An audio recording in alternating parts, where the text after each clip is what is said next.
एक बार पुनः सभी साथियों को नमस्कार।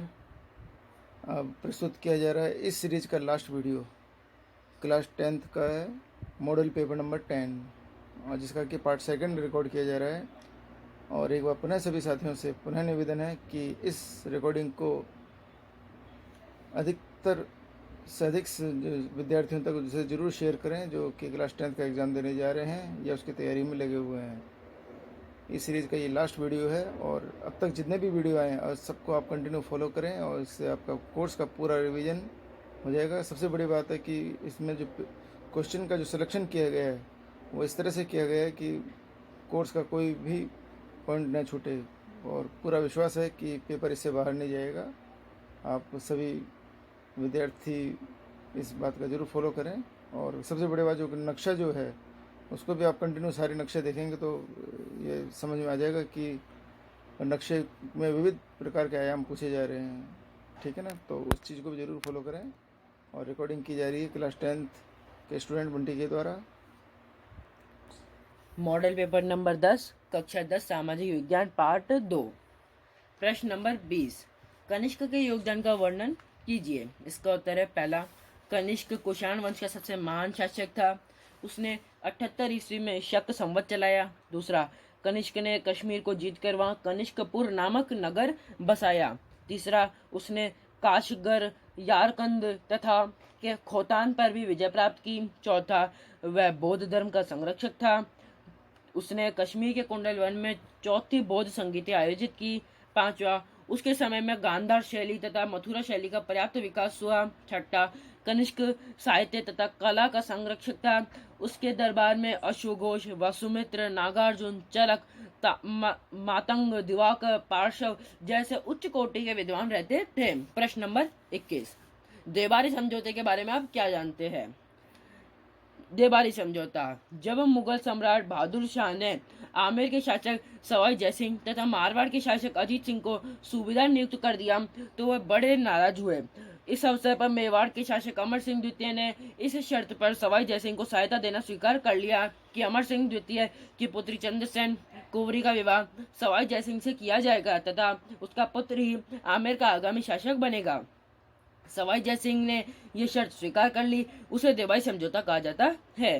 प्रश्न नंबर 22, औद्योगिक क्रांति के परिणामों की विवेचना कीजिए। इसका उत्तर है औद्योगिक क्रांति के परिणाम। पहला, आर्थिक परिणाम। इसमें पहला है उत्पादन एवं वाणिज्य में असंतुलित वृद्धि से आर्थिक संतुलन बिगड़ना। दूसरा, नगरों का अधिक विकास हुआ। तीसरा, बैंक एवं मुद्रा का विकास हुआ। चौथा, कुटीर उद्योगों का विनाश हुआ। दूसरा, राजनीतिक परिणाम। पहला, राजनीति में लोकतंत्र की मांग बढ़ी तथा मध्यम वर्ग में राजनीतिक महत्वाकांक्षा का उदय हुआ। दूसरा, श्रमिक संगठित हुए और श्रमिक आंदोलन का उदय हुआ। तीसरा, सामाजिक परिणाम। पहला, यह नए सामाजिक वर्गों का उदय हुआ। दूसरा, श्रमिकों को अस्वस्थ वातावरण में जीवन बिताना पड़ा। तीसरा, संयुक्त परिवार प्रथा में विघटन शुरू हुआ। चौथा, शहरों में गंदी बस्तियों की समस्या उत्पन्न हुई तथा पांचवा, नैतिक मूल्यों में गिरावट आई। चौथा है वैचारिक परिणाम। पहला, आर्थिक उदारवाद का स्वागत किया गया तथा दूसरा, समाजवाद का उदय हुआ। प्रश्न नंबर 23, प्रत्यक्ष एवं अप्रत्यक्ष लोकतंत्र में मुख्य अंतर बतलाइए। प्रत्यक्ष लोकतंत्र और अप्रत्यक्ष लोकतंत्र में मुख्य अंतर निम्नलिखित है। पहला, प्रत्यक्ष लोकतंत्र में जनता स्वयं प्रत्यक्ष रूप से राज्य की प्रभुत्व शक्ति का पूर्ण प्रयोग करती है, जबकि अप्रत्यक्ष लोकतंत्र में जनता अप्रत्यक्ष रूप से अर्थात अपने चुने हुए प्रतिनिधियों के माध्यम से लोकतंत्र की प्रभुत्व शक्ति का प्रयोग करती है। दूसरा, प्रत्यक्ष लोकतंत्र में जनता स्वयं नीति संबंधी फैसले लेती है, कानून बनाती है, प्रशासनिक अधिकारियों की नियुक्ति करती है, वह उन्हें पद मुक्त करती है। जबकि अप्रत्यक्ष लोकतंत्र में उपयुक्त कार्य जनता द्वारा निर्वाचित प्रतिनिधि करते हैं और वे प्रतिनिधि अपने कार्यों के लिए जनता के प्रति उत्तरदायी होते हैं। प्रश्न नंबर 24, उदारीकरण किसे कहते हैं? उदारीकरण की प्रक्रिया ने भारतीय अर्थव्यवस्था के स्वरूप और संरचना में क्या क्या परिवर्तन उत्पन्न किए हैं?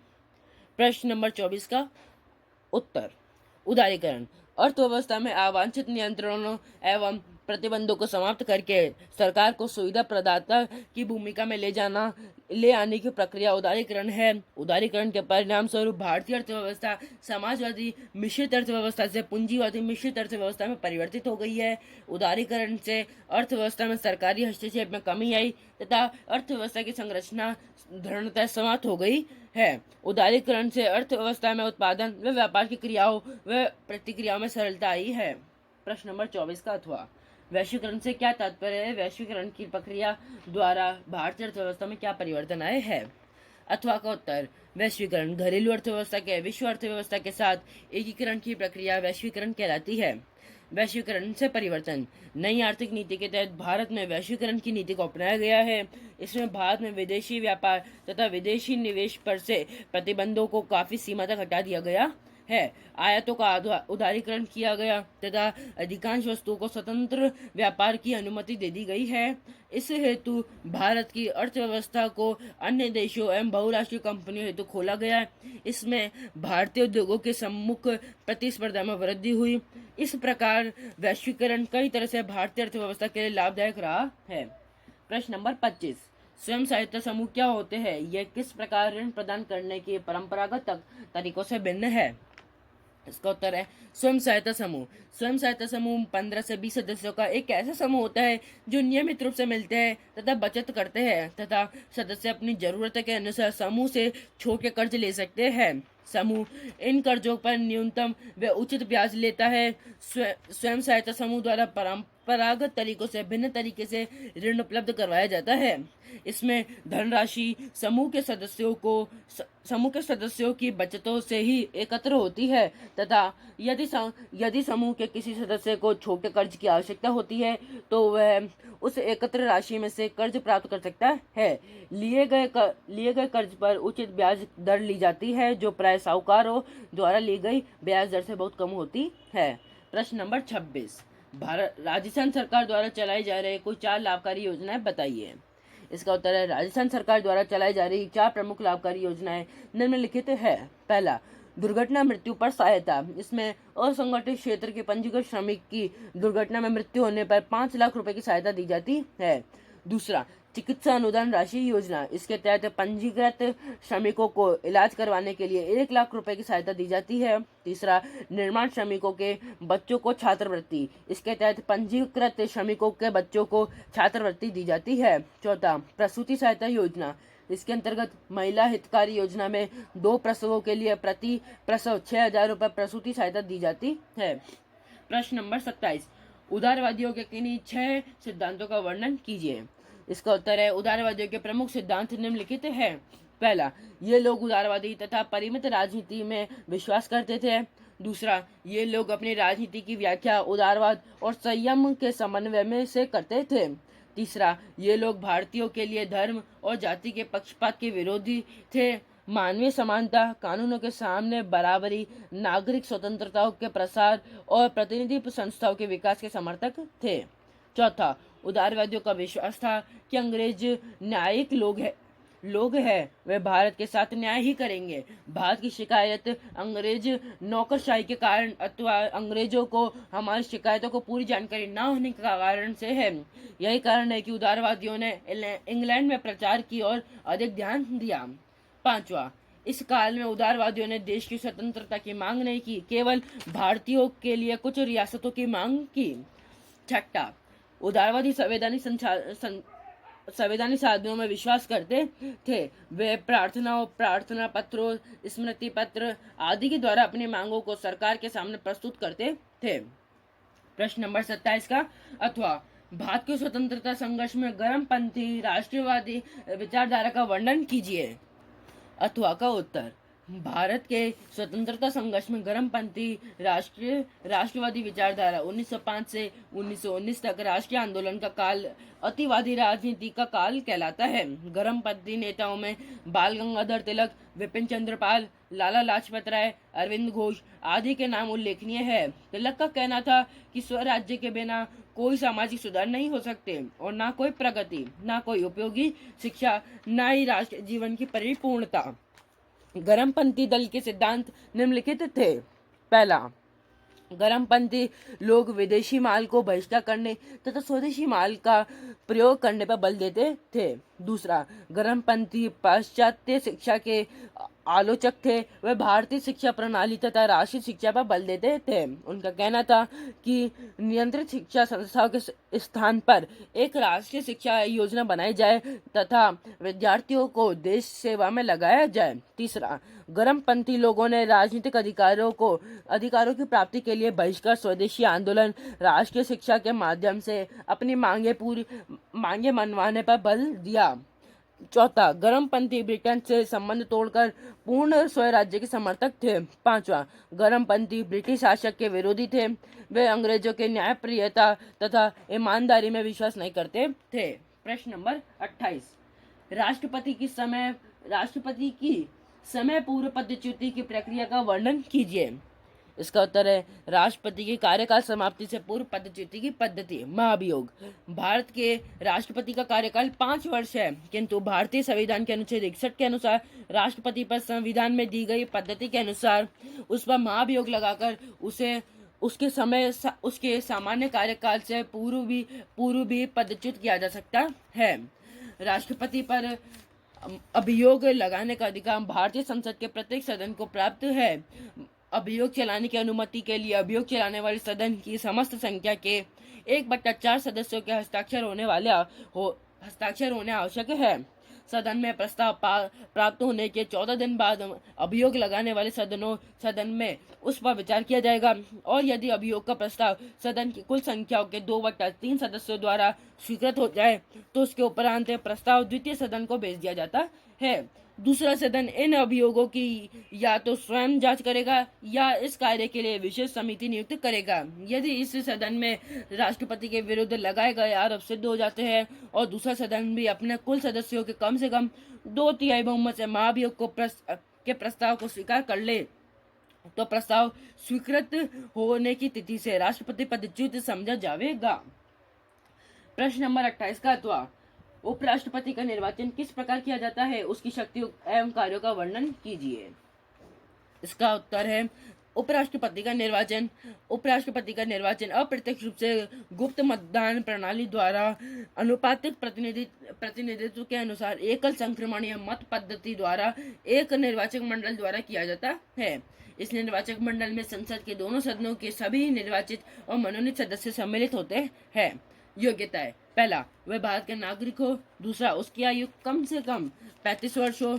तीसरा, उसमें वे सब योग्यताएं हो जो संविधान द्वारा राज्यसभा के सदस्यों के लिए निश्चित की गई है। उपराष्ट्रपति की शक्तियां व कार्य। पहला, राज्यसभा का पदेन सभापति। उपराष्ट्रपति राज्यसभा का पदेन सभापति होता है। उसे मतदान का अधिकार नहीं है, लेकिन यदि पक्ष विपक्ष में समान मत आने की स्थिति में उसे निर्णायक मत देने का अधिकार है।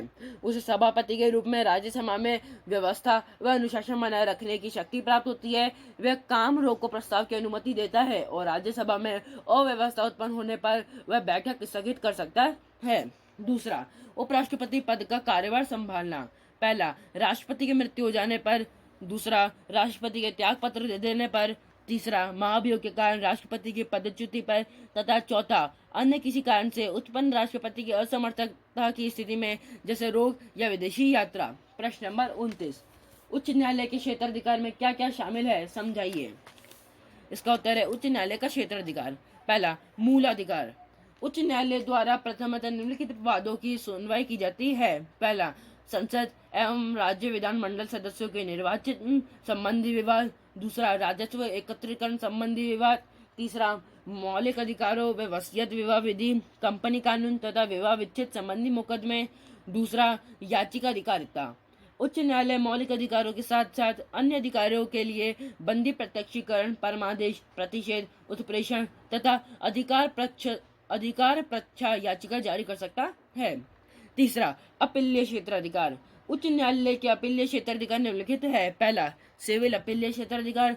दूसरा, आपराधिक अपीलीय क्षेत्राधिकार। तीसरा, संवैधानिक अपीलीय क्षेत्राधिकार। चौथा, अभिलेख न्यायालय। प्रत्येक उच्च न्यायालय को अवमानना के लिए दंड देने की शक्ति प्राप्त है तथा इसके निर्णयों को अधीनस्थ न्यायालय कानून के रूप में मान्यता देंगे। पांचवा, न्यायिक पुनर्वालोकन। उच्च न्यायालय राज्य विधायिका व कार्यपालिका के कार्यों को वैध या अवैध घोषित कर सकता है। छठा, प्रशासन संबंधी अधिकार। उच्च न्यायालय अपनी अधीनस्थ न्यायालय के पत्रों निर्णय को मंगवाकर उनकी जांच पड़ताल कर सकता है। वह किसी भी अभियोग को एक न्यायालय से हटाकर दूसरे न्यायालय में विचार तथा निर्णय के लिए भेज सकता है। प्रश्न नंबर 29 का अथवा। उच्च न्यायालय की स्वतंत्रता हेतु संविधान द्वारा किए गए उपबंधों की विवेचना कीजिए। अथवा का उत्तर, उच्च न्यायालय की स्वतंत्रता के लिए निम्न व्यवस्था की गई है। पहला, नियुक्ति के लिए विशेष प्रक्रिया। उच्च न्यायालय के न्यायाधीशों की नियुक्ति कैबिनेट की सलाह से राष्ट्रपति द्वारा भारत के उच्चतम न्यायालय के मुख्य न्यायाधीश और उच्च न्यायालय के मुख्य न्यायाधीश के परामर्श से की जाती है। इससे न्यायिक नियुक्तियों में राजनीतिक पक्षपात नहीं होता है। दूसरा, निश्चित कार्यकाल। उच्च न्यायालय के न्यायाधीश 62 वर्ष की आयु तक अपने पद पर बने रह सकते हैं। इस आयु से पूर्व उन्हें केवल महाभियोग द्वारा हटाया जा सकता है, तो अत्यंत कठिन प्रक्रिया है। तीसरा, न्यायाधीशों के कार्य पर चर्चा नहीं की जा सकती। संसद में न्यायाधीशों के आचरण पर केवल महाभियोग प्रस्ताव के विचार दिन के समय ही चर्चा की जा सकती है। चौथा, वकालत पर प्रतिबंध। उच्च न्यायालय का न्यायाधीश अवकाश ग्रहण करने के बाद उन न्यायालयों में निजी प्रैक्टिस नहीं करेगा जहां वह स्थायी न्यायाधीश रह चुका है।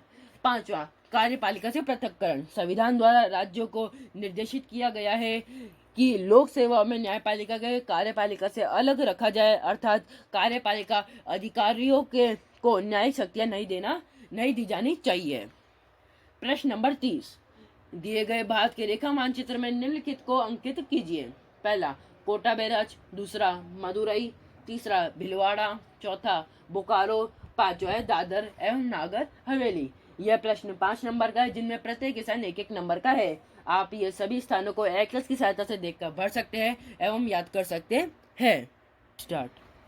तो इस प्रकार से आपके समक्ष मॉडल पेपर 10 भी कंप्लीट हो चुका है और इस तरह से आपके पास हर मॉडल पेपर के 2 वीडियो प्रेक्षित किए गए हैं, पार्ट 1 और पार्ट 2 के रूप में। इस तरह से देखा जाए तो टोटल 20 वीडियो में पूरी कंप्लीट रिकॉर्डिंग प्रस्तुत की गई है। और